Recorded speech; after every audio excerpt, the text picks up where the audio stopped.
वज़ीर आज़म का दौरा बलोचिस्तान, तालिब इल्म की सहूलतें कम होने की शिकायत, स्कूलों में असातिज़ा वक्त पर नहीं आते, ख्वाहिश है आला तालीम हासिल करके घर वालों की मदद करूँ, नन्हे का अज़्म, शहबाज शरीफ की बच्चे की एजुकेशन के अखराजात उठाने की हिदायत।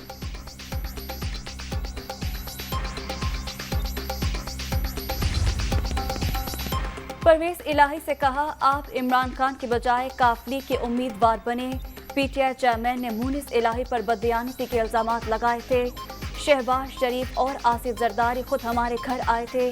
आर्मी चीफ की मईशत में मुदाखलत, सियासतदानों की नाकामी, चौधरी शुजात की प्रेस कॉन्फ्रेंस।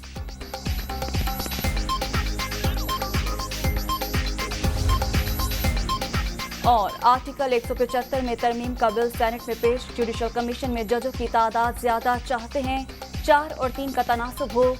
हाईकोर्ट के जस्टिस की तैनाती के लिए कमेटी बननी चाहिए। अदालत मुकदमात की ताखीर पर रिटायर्ड जजेस की कमेटी बनाई जाए। फारूक एच नाइक।